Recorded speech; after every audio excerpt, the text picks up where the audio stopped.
Hey, do you sometimes think that you're so busy looking after other people's needs that you just don't have time or energy to look after yourself? Well, in today's video, I'm going to give you some quick tips on how you can do both. Hey friend, I'm Melanie Bourbeau, and on this channel, I focus on helping women uncover their divine inside so that they can be vibrant on the outside. Now, do you find yourself being so busy trying to keep other people happy and healthy and sane that you sometimes feel like life is just passing you by and you're exhausted and you're stressed and possibly sick yourself? You're not alone, friend. I know many women who are in this exact situation right now. I mean, there are so many demands on women typically, right? Like the kids, the grandkids, the aging parents, the job, the house. There are lots and lots of responsibilities placed on many women.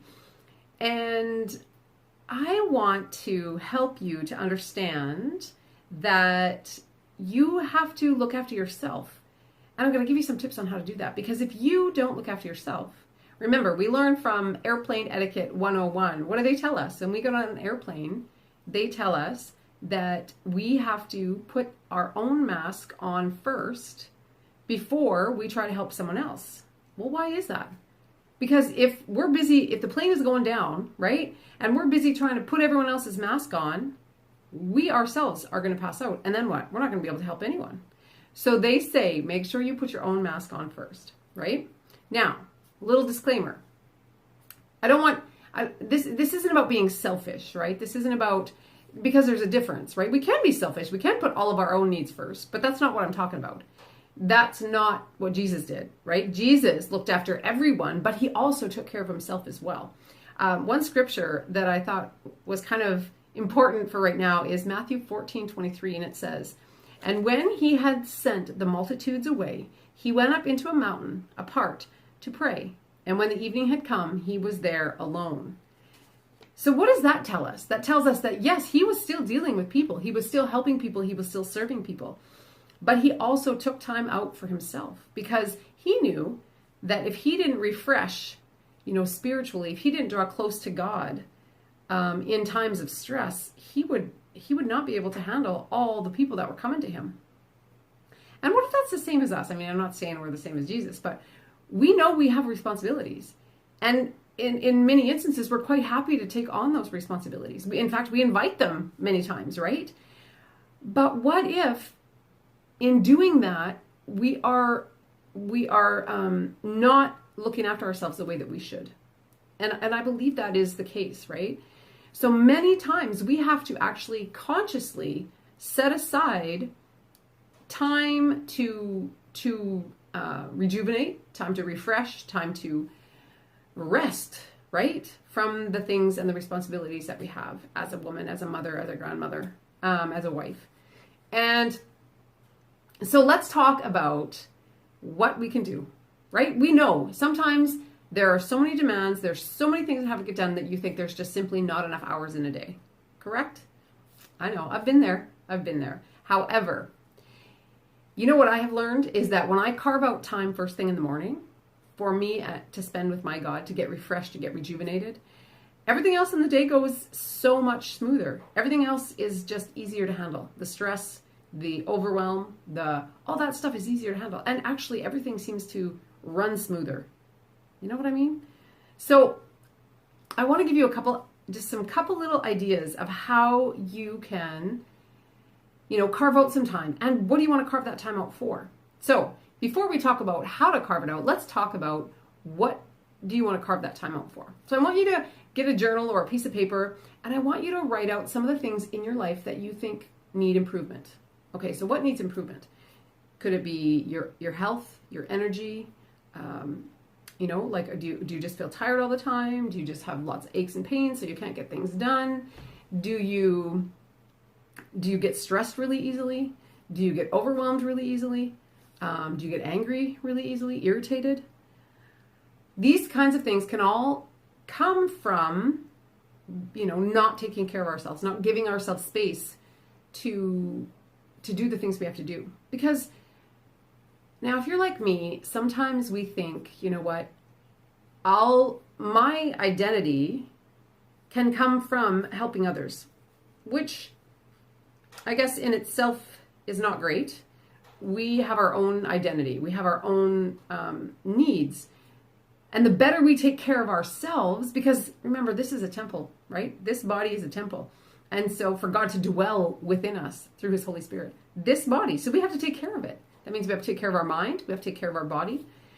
And so we need to kind of get past the fact that we're going to do everything for everyone else. The first thing we have to do is accept the mindset shift that says we are important too. We have to take care of ourselves in order for us to take care of and help other people. So it's not about, oh, it's all about me. I just want to have what I want and I want to, like everyone should take care of me. No, that's not what I'm saying. I'm saying that we have to take care of ourselves so that we can continue to take care of others. Because that's ultimately what we're called to do, right? That is one of the biggest things that we have responsibility of is being that what's the word? Keeping the family all together. That net, that thing that binds together, right? That's typically what women do in a lot of cases, or a healthy woman anyway, right? And so, what can you do? So write down some of the things that need to change. Is it your health? Like physical health? Is it mental health? Is it spiritual health? Is it financial health? What areas in your life do you need to see change?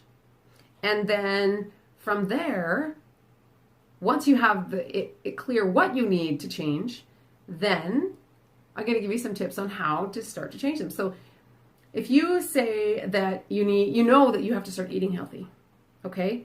Well, I want you to write down some of the things that you know, because we do know. We do know if we're eating something that's not good, right? We do know. So write down those things that you know have to come out. And then start to look for solutions on how to implement better eating habits. What if you don't exercise, right? I just don't have time to exercise. You know what? Everybody has 10 or 15 minutes extra in a day. So what are you doing instead of exercise? Are you watching TV? Are you surfing the internet? Are you whatever, complaining, gossiping? I mean, I don't know what you're doing. But when we can get clear on the things that aren't serving us, we can make room for the things that are. So if we're spending hours and hours of time, cleaning up after someone, when they are more than capable of cleaning up after themselves, maybe it's just about training them, right? Training them to do it and encouraging and motivating them to do it. Now, this video, I could go off on every one of these subjects. I could go off on a complete subject all on its own. But this is just a quick little overview. I want you to get an idea of what has to change, what kinds of things can you remove from your life to implement the new thing, right? And something like exercise is really not that hard. You can go take your kids, go for a walk. It's awesome. I tell you, it's perfect exercise. And it's good for you on every level. Good for you mentally, good for you emotionally, good for you spiritually, good for your relationships. You guys, there's walking videos on YouTube that you can get for free. You walk for 15, 20 minutes. If it's too cold or too icy or too whatever outside, you walk for a few minutes with the video. You feel fantastic. And it's not a lot of time. You see, there's ways that we can do this. You could plan healthy meals. And it doesn't have to take tons of time. And okay, so those are just some things. Now, what about some pleasurable activities that you could implement into your life that bring you peace, that bring you, joy, right? That will help you refresh. What are some of those things? I want you to write those things down. Is it going for a walk? Is it taking a bath? Is it reading a good book? Because again, these are things, once you are aware of what you have to implement and what you have to add in, it's easier to start. But when you have no idea why you need to change, what you need to change, or how to implement, or, it's near impossible. So quickly, what did we talk about? We talked about writing down the things that you know in your life have to change, right? Getting clear on what are those things. You're not going to tackle them all at one time. You're going to take one bit. So if you know your eating has to change, then you tackle that first. If you know adding exercise has to change, then you tackle that first, right? If you know spending time with God has to improve, then you tackle that one first. I would highly recommend tackling that one first, because you know what, in all honesty, that one, spending time with God, reading his word, praying, that one's going to give you everything you need to do all the other ones. So that would be my suggestion, is you start there for sure. However, you can start wherever you want. So what do you need to change? What do you want to see improvement?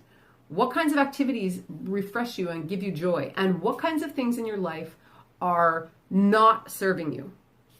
You know, the watching TV, the gossiping, the internet surfing, you know, like reading trashy novels, like whatever it is that's not getting you close to where you want to be. How can you start to remove some of those things and add in some of these new ones? So that's a quick little, like I say, quick little overview on how to take the best care of yourself so that you can be the best to now help other people be their best. So if you have any questions or comments, go ahead and leave them below, and like this video, because I need to know that this is something that you guys actually do like. And if you don't, well, that's fine. I'll change it up. But if you found any blessing in this video, then please go ahead and like it. And also, I've got some fun and cool ways in the description of possibly helping you do, you know, some things that are a little bit hard or challenging for you right now. But anyway, that's all I got. So take care. God bless. And I'll see you again soon.